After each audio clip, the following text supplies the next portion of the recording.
బియ్యం వాళ్ళ తినేటువంటి ఆహారాన్ని కూడా 40% పెంచడం జరిగింది. కాస్మెటిక్ ఛార్జీలు 200% పెంచడం జరిగింది. ఇలా అనేక రకాల కార్యక్రమాలు తీసుకుంటూ పనిచేసుకుంటూ పోతా ఉన్నాం. ఇంకా రైతులకు సంబంధించి కానీ ఇతరత్ర కూడా అన్ని కార్యక్రమాలు చేస్తున్నాం. మీ ఏరియాకు నీళ్ల విషయంలో కూడా ఎప్పటికప్పుడు చొరవ తీసుకున్నాం అనేటువంటి మాట కూడా ఈ సందర్భంగా మనవి చేస్తూ, ఒకటి మాత్రం మళ్ళీ ఇప్పుడే జాయింట్ కలెక్టర్ గారు చెప్పినారు, ఆర్డీఓ గారు కూడా బాధ్యత తీసుకొని ఎంపీడీఓ గారు ఎంఆర్ఓ అధికారులు అందరూ ఎక్కడ కూడా అదనపు తూకం ఉండదు. దయచేసి మళ్ళీ చెప్తాను, ఎక్కడ కూడా అదనపు తూకం ఉండదు. కానీ కొంత తప్ప తారుకు సంబంధించిన విషయాలు కూడా ఇక్కడ మిషన్లు ఉంటాయి. మొత్తం అన్ని మట్టి కుప్పలు తీసుకొచ్చి నాకు తర్వాత ఒక్కసారి దాన్ని తెల్లబడితే సరిపోతుంది. ఆ విధంగా ఎక్కడ కూడా మేము అదనపు తూకం ఇయ్యద్దు అనేటువంటి మాట కూడా నేను సందర్భంగా కోరుతూ, మరొకసారి ఇలా రైతులకు సంబంధించి ఏ కష్టం రాకుండా చూసుకోవాలనేటువంటి ఆలోచనతో చేస్తా ఉన్నాం. అందుకే ప్రజలందరూ కూడా సన్నవటకు సంబంధించి రాష్ట్రం మొత్తం మీద చాలా అద్భుతంగా జరుగుతా ఉంది.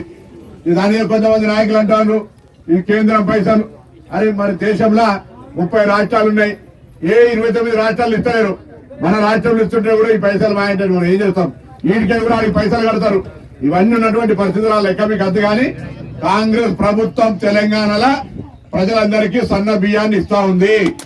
ఇది ఒక చారిత్రాత్మక నిర్ణయం. గతంలో బియ్యం ఇంటికి వాడకపోదురు, ఇవాళ షాప్ పోయి తెచ్చుకొని ఆ బియ్యాన్ని తింటా ఉన్నాము. తప్పకుండా మీ మండలానికి వస్తా ఒక రోజు.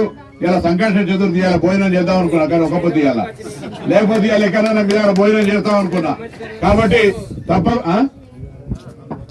తప్పకుండా ఇంకా ఏదైనా కార్యక్రమాలంటూ కూడా నేను స్థానిక శాసనసభ్యుడిగా మీ మంత్రిగా వాటన్నిటి పరిష్కారం నా బాధ్యత. ఎక్కడైనా నీళ్ల కొరత ఉంటే కూడా వెంటనే చెప్పండి, నీళ్ల కొరత కూడా చెప్పండి. తర్వాత ధరణి చట్టాన్ని తీసేసి మొన్ననే ముఖ్యమంత్రి గారు భూభారతి చట్టాన్ని తెచ్చినారు.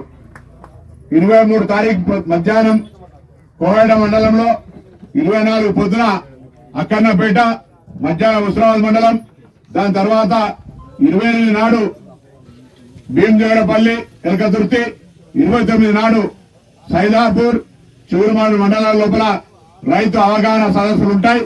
భూములకు సంబంధించి అన్ని కూడా అధికారులు ఏర్పాట్లు చేస్తారు. భూములకు సంబంధించి మొత్తం మీకు ఒక అవగాహన చట్టంలో ఈ భూముల పరంగా పంచాయతీ, కంతాల పంచాయతీ, పెండింగ్ ఇష్యూలు, సాధారణ ఇతర అన్ని రకాల అంశాలను పరిష్కరించడానికి మొన్ననే ఆర్ఐ స్థాయి నుంచి కలెక్టర్, చీఫ్ సెక్రటరీ దాకా కూడా మీటింగ్ పిలిచి ముఖ్యమంత్రి గారు ప్రకటన చేసినారు. భవిష్యత్తులో రెవెన్యూ పరమైన భూ పంచాయతీలు ఉండద్దు, అందరికి కూడా ఎక్కడికక్కడికి భూమి అంటే ఆత్మగౌరవం, భూమి అంటే మనకు ఒక గౌరవం ఇచ్చేటువంటి దానికి సంబంధించిన పత్రాలు చక్కగా ఉండాలనే దాని మీద మరి ప్రభుత్వం నిర్ణయం తీసుకుందనే మాట కూడా ఈ సందర్భంగా మనం చేస్తా ఉన్నాం. ఇంతేగాక ఇలా మీరు చూస్తా ఉన్నారు, చాలా కాలంగా ఉన్నటువంటి కేటగిరేషన్ కానీ రిజర్వేషన్లకు సంబంధించిన అన్ని కార్యక్రమాలు ప్రభుత్వం ఎక్కడ కూడా పెండింగ్ పెట్టకుండా తీసుకపోతుందనే మాట మనం చూస్తూ, ఇలా అనుకోకుండా మన నాయకుల ప్రేమతోటి మనం బలగం కొమరావు వచ్చాడు. బలగం సినిమా చూసారు కదా, బలగం కొమరావు వచ్చింది ఇక్కడికి. మన వీడియోకి వచ్చినప్పుడు ఆమె ఒక పాట పాడేయకపోతే మనమంతా నారాజ అవుతాం. బలగం కొమరావు ఒక పాట పాడుతుంది. నేను ఎక్కడ జోక్యం చేసుకోను. మీ ఊర్లలో పేదోళ్ళు ఫస్ట్ ఎవరికి ఇల్లుగా ఉన్నాం మీరే గ్రామస్తులు నిర్ణయించుకొని లిస్ట్ చేయండి. ఏ గ్రామానికి ఎన్ని జనాభా ప్రకారంగా అది కూడా ప్రభుత్వం నిర్ణయం చేసింది. ఆ ఊర్లో ఉన్న జనాభా ప్రకారంగా ఇళ్లు వస్తాయి. ఇప్పుడు ఫస్ట్ మొదటి దశలో 3,500, మళ్ళీ రెండో దశలో 3,500 ఇట్లా ప్రతి సంవత్సరం ఇచ్చుకుంటా పోయి ఆ సమస్య ఎక్కడ కూడా ఇల్లు లేని పేదలకు ముందుగా ఇచ్చే కార్యక్రమాన్ని కూడా దయచేసి అందరూ సహకరించండి. ఎక్కడ ఇబ్బంది రాకుండా పేదలకు ఎటువంటి తప్పు జరగకుండా పారదర్శకంగా గ్రామంలో అందరి ముందర కూర్చొని ఫలానా ఇల్లు లేదు ఈయనకి ఇద్దామని అందరు కలిసి నిర్ణయం చేస్తే అదే నా నిర్ణయంగా తీసుకుంటారన్నమాట మనం చేస్తూ.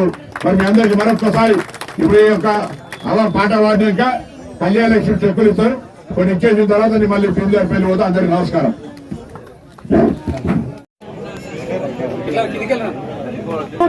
సార్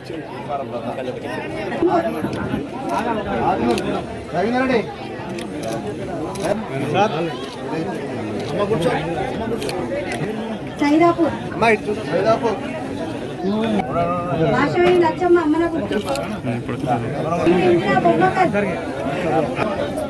బొమ్మకల్ రవి అందరూ కుమారు సోమ